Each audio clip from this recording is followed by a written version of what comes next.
മലബാറിൽ ബ്രിട്ടീഷ് ഭരണകാലത്ത് നിരവധി ക്ലബ്ബുകൾ ഉയർന്നുവന്നു. മലബാറിലെ നഗരങ്ങളിലെ വരേണ്യവർഗത്തിന്റെയും മധ്യവർഗത്തിന്റെയും പ്രധാന വിനോദ വിശ്രമ കേന്ദ്രങ്ങളായിരുന്നു ക്ലബ്ബുകൾ. 1890-ൽ യൂറോപ്യന്മാർ കോഴിക്കോട് ബീച്ച് ഹോട്ടലിൽ മലബാർ ക്ലബിന് രൂപം കൊടുത്തു. പക്ഷേ ക്ലബിൽ പ്രാദേശികവാസികൾക്ക് പ്രവേശനമുണ്ടായിരുന്നില്ല.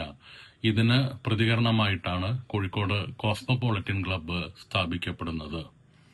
ഇതാണ് കോഴിക്കോട് ബീച്ചിലുള്ള കോസ്മോപൊളിറ്റൻ ക്ലബ്ബ്. 1898-ലാണ് ഈ ക്ലബ്ബ് രൂപം കൊണ്ടത്. കോസ്മോപൊളിറ്റൻ ക്ലബ്ബ് കേരളത്തിലെ ഏറ്റവും പഴക്കം ചെന്ന ക്ലബ്ബുകളിൽ ഒന്നാണ്.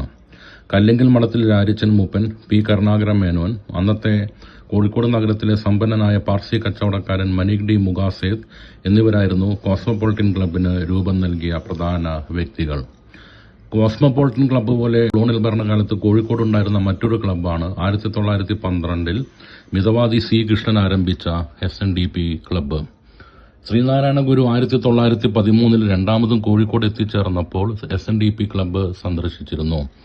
പൊതു ഇടമായ ക്ലബിനോട് അനുകൂലമായ നിലപാടാണ് ഗുരു സ്വീകരിച്ചത്. മിതവാദി സി കൃഷ്ണൻ അദ്ദേഹത്തിന്റെ പിതാവ് പാറന്റെ സ്മരണക്കായി കോഴിക്കോട് സ്ഥാപിച്ചിരുന്ന പാറൻ ഹാളിൽ പ്രവർത്തിച്ചിരുന്ന മറ്റൊരു ക്ലബ്ബായിരുന്നു ലേഡീസ് ക്ലബ്ബ്.